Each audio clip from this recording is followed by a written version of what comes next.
রিশুকে board আর হচ্ছে এই যে পেন। হ্যাঁ আন্টি গেছে, চলো।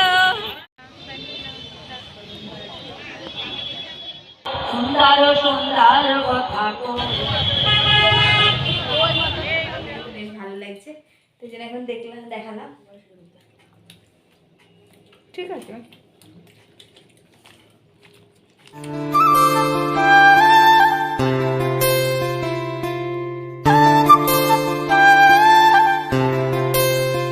হ্যালো সবাইকে, গুড মর্নিং।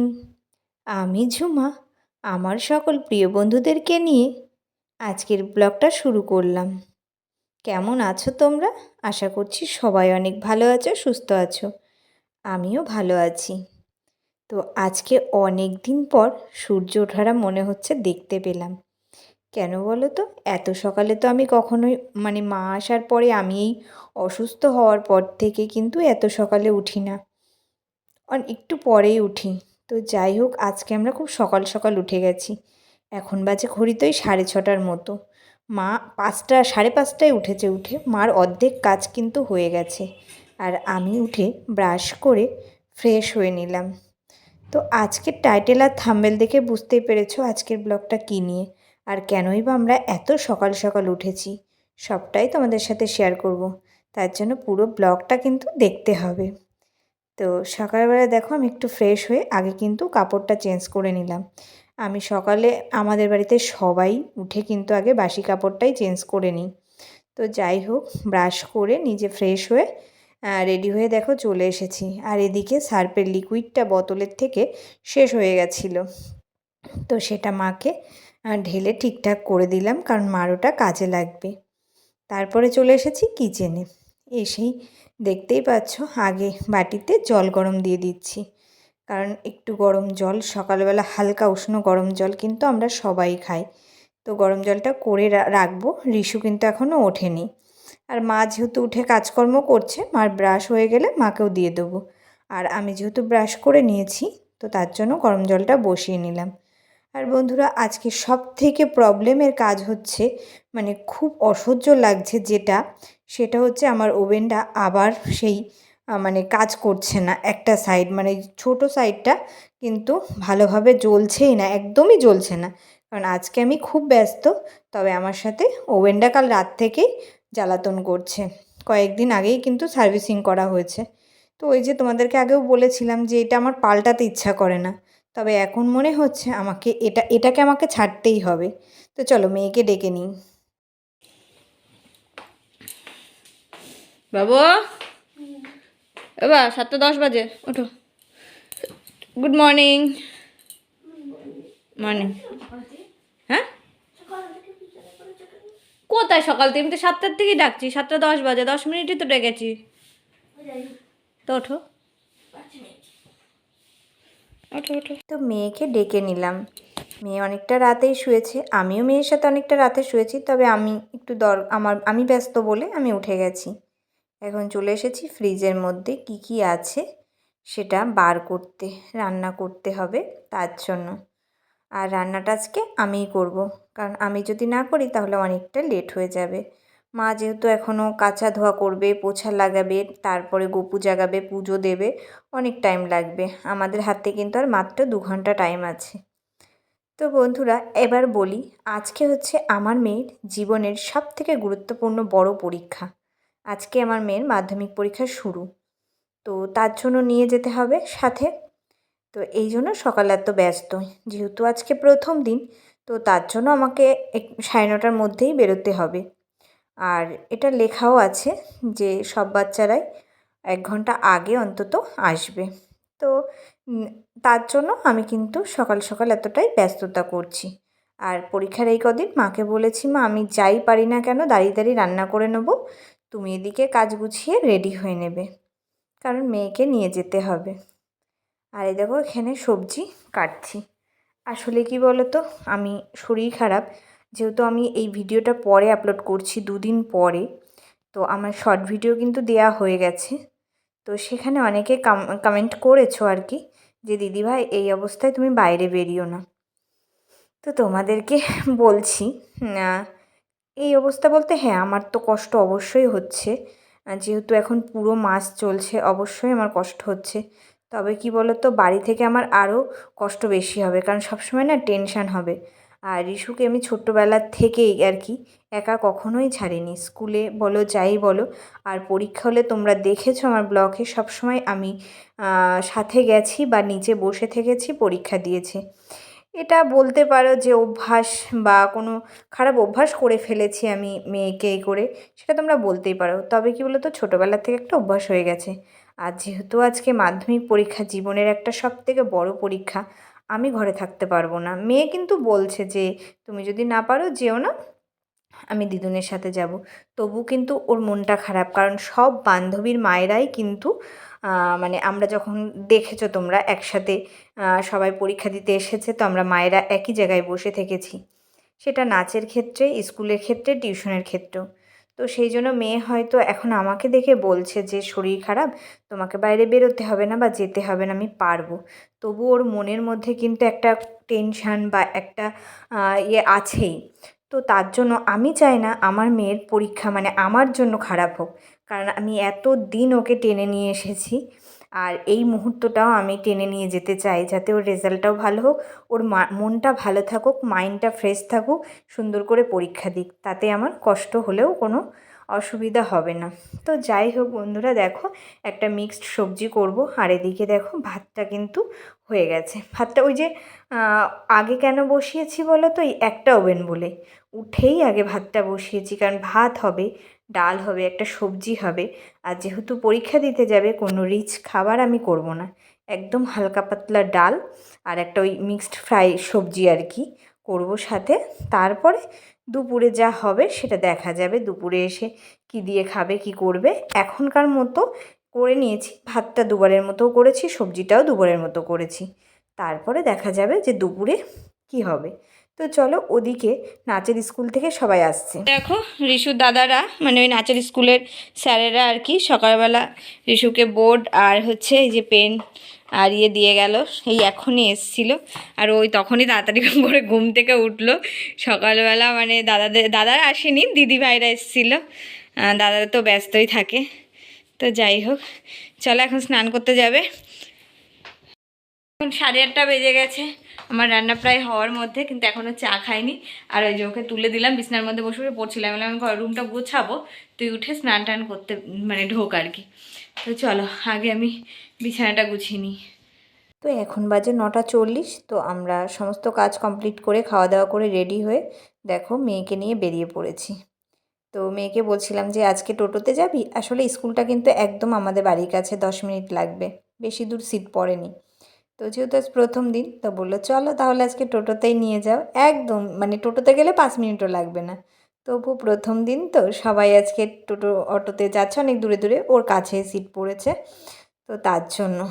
তো এই দেখো চলে এসেছি, মেয়েরা লাইনে দাঁড়িয়ে গেছে। এখন হচ্ছে সবাই একে একে মানে গেট খুলে দিয়েছে, 10টা 15 বাজে, ঢুকিয়ে নিচ্ছে। তো চলো পরে আসছি তোমার।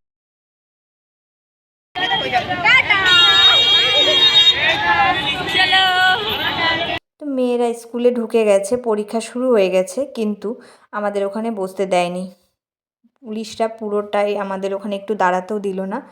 তো ভাবলাম বাড়ি চলে যাই, বাড়ি তো কাছেই। তারপরে দেখো সবাই এসেছে এই যে শান্তির জায়গায়, আমাদের এখানে কীর্তন হয় একদম ভীম একাদশীর 5 দিন আগের থেকে পুরো 21 তারিখ পর্যন্ত 18 দিন ব্যাপী একটা অনুষ্ঠান হয়। তো আমরা প্রত্যেক বছর ভীম একাদশীর দিন এখানে আসি, পুজো করি, ফল দিই। তো এবছর তো আমি যেতে পারিনি, মাকে পাঠিয়েছিলাম। আর নীলিমাও বলছিল যে এবছর ও আসেনি। তো যাই হোক, সবাই বললো যে চলো তাহলে বাড়ি যেতে হবে না, গিয়ে এখানে একটু কীর্তন শুনি। আর এই টাইমে কীর্তন শোনা, ভগবত পাঠ শোনা খুবই পুণ্যের কাজ। তো যাই হোক, আমি এমনিও তো তোমরা জানো যে আমি গীতা পাঠ করি একটু, আর তার জন্য আমি ভাবলাম না বাড়ি গিয়েই বা ওই বসে থাকবো, আবার টেনশান হবে। আর মা যেহেতু রয়েছে এখানে, তো একটু কীর্তন শুনি। তো ওইদিকে 1টা বাজে, কীর্তন শুনতে শুনতে দেখতেই পাচ্ছ ভোগ আরতি হচ্ছিল আর কি, ঠাকুরের পর্দা সরে গেছে, এখন সবাই দর্শন করছে ওই দেখো। কিন্তু ভিড় হয়েছে বলে আমি উঠিনি, এক জায়গায় বসে রয়েছি। আর ওইদিকে দেখতে পাচ্ছ প্রসাদের লাইন হয়েছে, প্রত্যেক দিন এই টাইমে প্রসাদও দেওয়া হয়। তো যাই হোক, কীর্তন শুনে 1:30 বাজে। তো আমরা সবাই আবার একে একে দেখো আমাদের স্কুলের দিকে রওনা দিয়েছি। তো এই হচ্ছে স্কুল, মানে রাস্তার অফ সাইডে স্কুল, আর আমরা এপারে দাঁড়িয়ে আছি।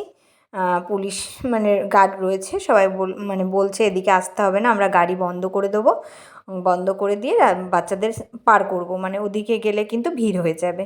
তো যাই হোক, প্রচুর সাংবাদিকরা রয়েছে, পুলিশ গার্ড রয়েছে, অনেক রয়েছে।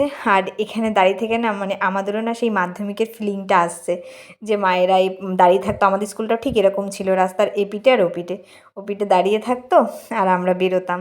তো সেটা একটা অনুভূতি আসছে যে মেয়ে মাধ্যমিক দিতে এসছে। তো যাই হোক, সবাই দেখো লাইনে দাঁড়িয়ে গেছি।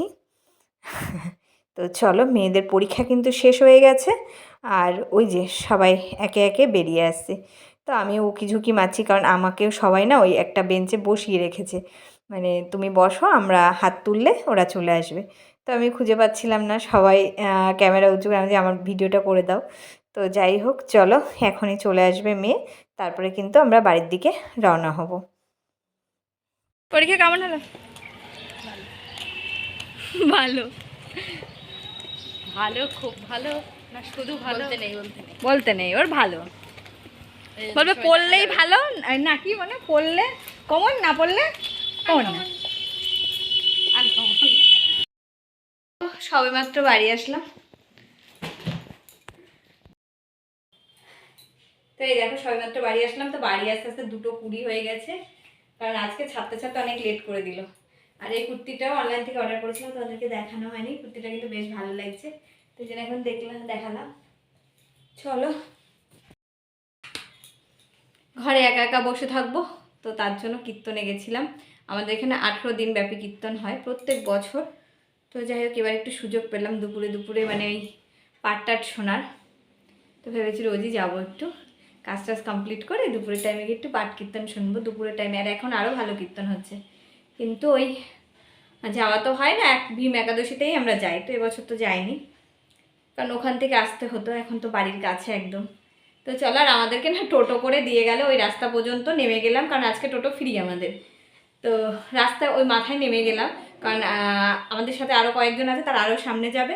তাই আমি বললাম কষ্ট করে আমাকে দিতে হবে না, আমরা এইটুকু হেঁটে চলে আসছি। তো টোটো করে আসলাম ফ্রিতে। তো চলো, এখন খাওয়া দাওয়া হবে। তো এই দেখো বন্ধুরা, চলে এসেছি রেস্টে। এখন বাজে হচ্ছে 4টের মতো। তো স্কুল থেকে এসে মানে রিশুকে নিয়ে আসার পর প্রচণ্ড গরম লাগছিল, আর বাইরে না এত রোদের তাপ, মানে কি বলবো, ঘরে বোঝা যাচ্ছে না, রোদটা এত বেড়ে গেছে। তা বাড়ি এসে ভালো করে মাথায় তেল দিয়েছি, দিয়ে আবার একটু স্নান করে নিয়েছি ফ্রেশ হয়ে, তারপরে খাওয়া দাওয়া করে এই দেখো বসলাম। আর রিশুকে বললাম একটু রেস্ট করতে, ও এই ঘরেই আসবে শুতে। তো আমরা এখন একটু শোবো, কারণ অনেকটা সকালে উঠেছি। তো চলো, তোমাদের সাথে আবার পরে কথা হচ্ছে। তো এখন দেখাই আমাদের রাতের ডিনারে আজকে কি আছে। তো এই দেখো, চিকেন ছিল, তো চিকেনটাকে একটু গরম করা হচ্ছে। একদম অল্প একটু চিকেন রয়েছে, আর মা চিকেন খায় না, তো আমি আর রিশু খাবো। আর এখানে দেখো মা রুটি করেছে, আর চিকেন, এই দেখো একটু গাজর ভাজাও ছিল, সেটাও বার করা হয়েছে। অল্প ভাত আর দুপুরের যা সবজি রয়েছে আর কি, তাই দিয়ে কিন্তু আজকে রাতে আমাদের ডিনার। আজকে ডিনারে শুধু রুটি করেছে মা। আর আমি সকালবেলা ওই যে দুপুরবেলা আমরা যা রান্না করেছিলাম আর কি, তার সাথে ডিমের অমলেট করে নিয়েছিলাম, তাই দিয়ে কিন্তু আমাদের দুপুরের খাবারটা বেশ জমজমাট হয়েছিল। আর এখন চিকেন। তো চলো খাওয়া দাওয়া করে নিই, তারপরে আবার আসছি। তো এই দেখো, খাওয়া দাওয়ার পর চলে এসেছি এই রুমে। এই রুমে একটু বসি, তোমাদের দাদাভাইয়ের সাথেও কথা বলি। আর আমাকে দেখো মাথায় তেল দেওয়ার পর না পাগলি পাগলি লাগছে, তাই না? একদম পাগলি পাগলি লাগছে। তো যাই হোক, চলো, এখন ওই 10:30 বেশি বেজে গেছে, খাওয়া দাওয়া কমপ্লিট হয়ে গেছে। আর আজকের ইস্যু বাংলা পরীক্ষাটা ভালোই হয়েছে, কালকে আবার ইংলিশ আছে, তারপরে আবার 2-3 দিন ছুটি আছে, তারপরে অঙ্ক আছে। তো এইভাবেই চলবে, সামনের বৃহস্পতিবারে গিয়ে কিন্তু পরীক্ষা শেষ হয়ে যাবে। তো যাই হোক, মামাম বললো বাংলা পরীক্ষাটা এত ভালো হয়েছে, এরকম ভালো সব পরীক্ষাগুলো ভালো হলেই ভালো। তবে যখন মানে পরীক্ষার সময় আর প্রত্যেকবারই বলে প্রশ্ন ভালো হয়েছে, কিন্তু রেজাল্টের সময় ঠিক একটু না একটু নাম্বার কম হয়েই যায়, ওটা হতেই পারে। আর তো চলো, যাই হোক, মেয়ে ভালো করে পরীক্ষা দিই। আর আমি এই যে সাথে যাচ্ছি, তো এই নিয়ে একটু টেনশনে মুক্ত আছি। তবে জানি না প্রত্যেক দিন যেতে পারবো কি না। প্রথম দিন তো অবশ্যই গেছি, আর ওর মনটাও ভালো ছিল। এবার দেখা যাক দ্বিতীয় দিন তৃতীয় দিন কী করি আমি। যদি ভালো থাকি অবশ্যই সাথে মেয়েকে নিয়ে যাব, আমার যদি মানে খুব কষ্ট না হয়। তো যাই হোক, চলো বন্ধুরা, আজকের ভিডিও এখানেই শেষ করছি। আর ওই প্রত্যেক দিন না এডিটিং করার এতে আমার ব্লগগুলো পিছিয়ে যাচ্ছে, মানে ডেলিগেটটা ডেলি দিতে পারছি না, ভালো লাগছে না। কোনো সময় ভয়েস দিতে কষ্ট হচ্ছে বা অসুবিধা হচ্ছে, তখন আর করছি না। তো যাই হোক, চলো বন্ধুরা, আজকের ব্লগটা এখানেই শেষ করছি। তো সবাই ভালো থেকো, সুস্থ থেকো, আর সবাই প্রে করো ঋষু যেন ভালো করে পরীক্ষা দিতে পারে, আর আমি যেন সুস্থ থাকি, আর সুস্থ থেকে তোমাদের সামনে প্রত্যেকদিন ভালো ভালো ব্লগ আনতে পারি। তো চলো এখনকার মতো টাটা, আবার দেখা হচ্ছে নেক্সট ব্লগে। ও